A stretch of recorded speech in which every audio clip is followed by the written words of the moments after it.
Imagine adding an extra $300 to $800 to your bank account every single week before expenses, just by driving around your town. That's the promise of the gig economy, specifically food and grocery delivery.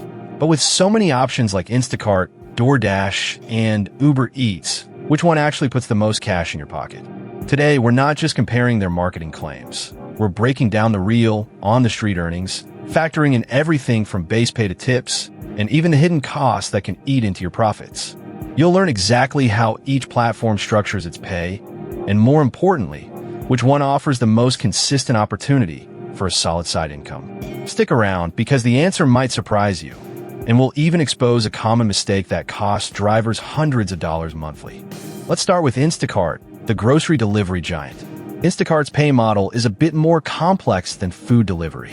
It combines a base pay, which considers the number of items, estimated driving distance, and effort involved, plus customer tips. A typical batch or order might pay a base of $7 to $10, with tips pushing the total payout to $15 to $25 per order, which can translate to an hourly rate of $15 to $25 depending on efficiency. For instance, a 30-item order with a 5-mile drive could have a $9 base pay.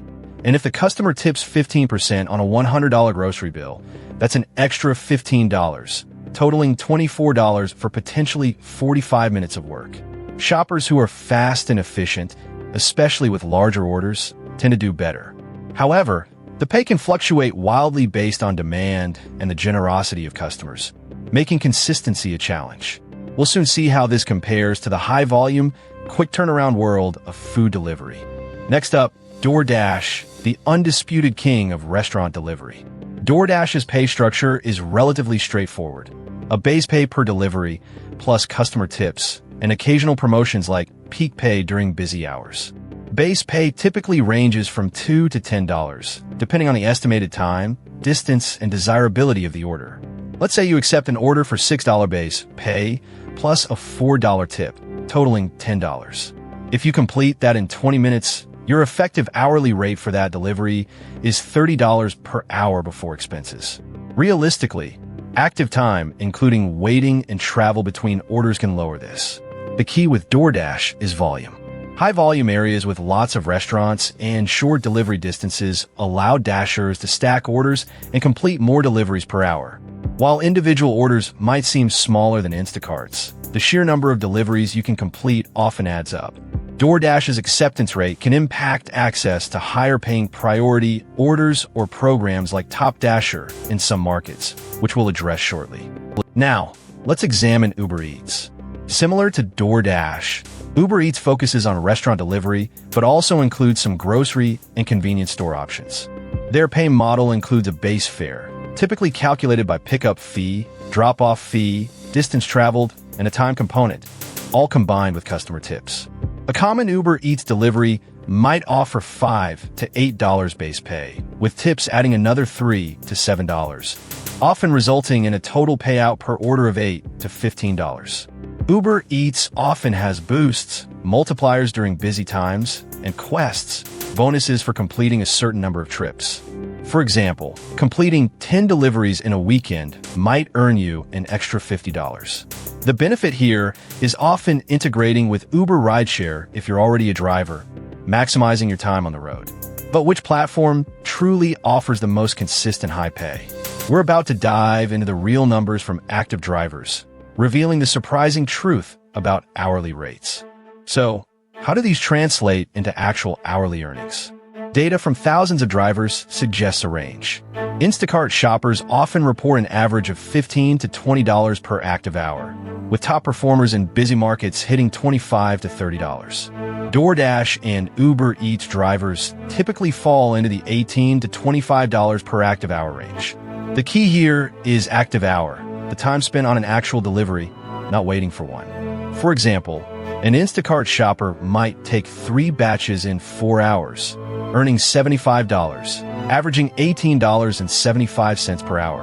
A DoorDash driver might complete 6 deliveries in 3 hours, earning $66, averaging $22 per hour.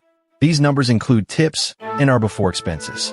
It's clear that while all 3 can be profitable, The consistent high-volume nature of food delivery often leads to slightly higher hourly rates for many.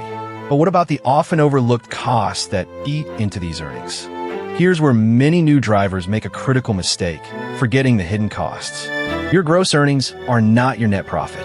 The biggest expense is gas.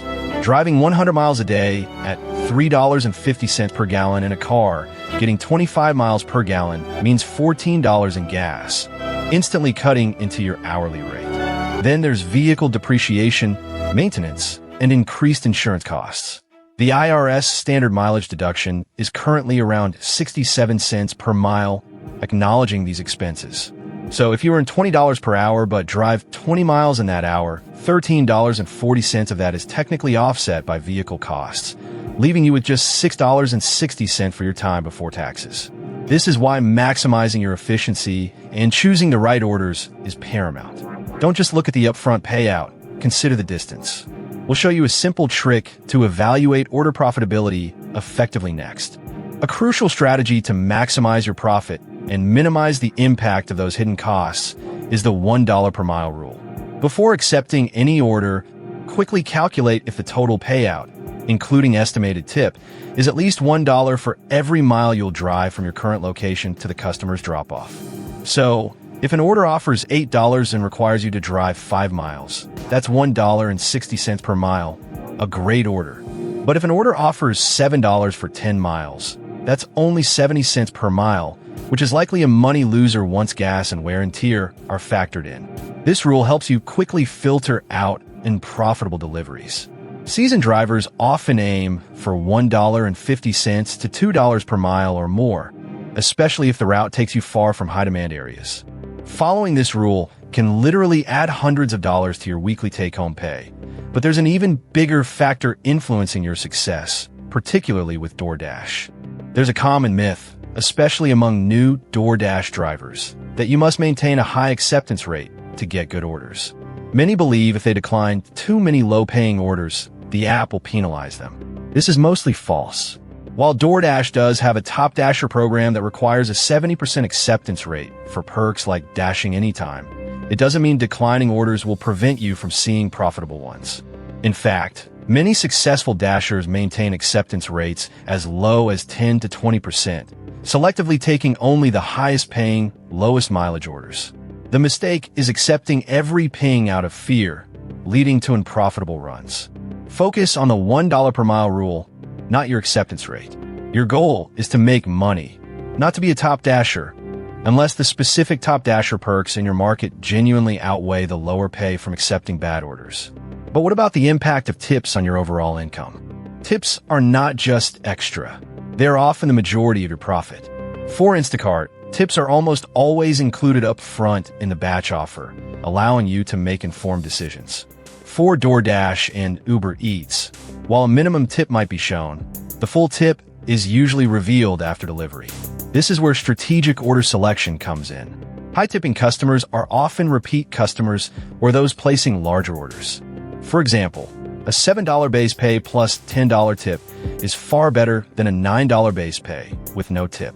Instacart, in particular, tend to have higher average tips due to the larger order values. This is why understanding your market and identifying areas or times when customers are more generous can significantly boost your income. But relying solely on tips also introduces volatility. So, how can you stabilize your income on these platforms? The single most effective strategy for maximizing earnings across all platforms is multi-apping. This means having Instacart, DoorDash, and Ubereats all active simultaneously. When one app isn't sending profitable orders, you switch to another. Imagine you're waiting for an Instacart batch, but a $12 DoorDash order for 4 miles pops up. You grab it, complete it, and then check back for Instacart. This dramatically reduces your downtime, turning otherwise unproductive waiting into profitable driving. Here's a common mistake: only running one app at a time. This leaves money on the table. However, multi-apping requires careful management. You must pause notifications or go offline on one app once you accept an order on another to avoid double booking. Mastering this technique can boost your hourly rate by 20 to 30%, but there are specific times of day where each app shines. Each app has its peak hours. Instacart generally sees its highest demand during typical grocery shopping hours, mid-morning to early afternoon, and weekend mornings. People are stocking up for the week or grabbing items for dinner. DoorDash and Ubereats, being food delivery focused, thrive during lunch, 11 a.m. to 1:30 p.m., and dinner, 5 p.m. to 9 p.m., rushes, especially on weekends. Understanding these patterns allows you to strategically pick which app to prioritize. For example, you might run Instacart from 9 a.m. to 2 p.m., then switch to DoorDash and Ubereats for the dinner rush. This targeted approach ensures you're always working when demand is highest for the platform you're on, maximizing your chances of high-paying orders and minimizing idle time. But what about the long-term sustainability of this kind of side hustle? While gig work offers incredible flexibility and immediate income, it's important to consider the long term. These platforms don't offer benefits like health insurance, paid time off, or retirement plans. Your car is your business asset, and its depreciation is a real cost. The pay can also fluctuate with market conditions, new driver incentives, and changes in algorithms. To truly build wealth, consider these side hustles as a stepping stone. Use the extra income to pay down high-interest debt, build an emergency fund, or invest in a Roth IRA. Don't let the immediate gratification overshadow the need for a solid financial plan. It's an excellent way to bridge financial gaps or save for specific goals, but it's rarely a path to financial independence on its own. Now, for the final verdict on which app truly reigns supreme. After breaking down the pay models, costs, and strategies, the verdict is clear. While Instacart can offer higher individual order payouts, DoorDash and Ubereats often provide more consistent volume and slightly higher average hourly rates for many drivers, especially with smart multi-apping. Instacart is excellent for those who enjoy grocery shopping and can handle larger, more complex orders. DoorDash and Ubereats are ideal for drivers who thrive on quick, numerous deliveries. The real key to maximizing your earnings, regardless of platform, is strategic multi-apping, adhering to the $1 per mile rule, and understanding your local market's peak hours. Choose the platform or combination that best suits your driving style and local demand. If you found this breakdown helpful, please subscribe for more realistic side hustle strategies and income tips.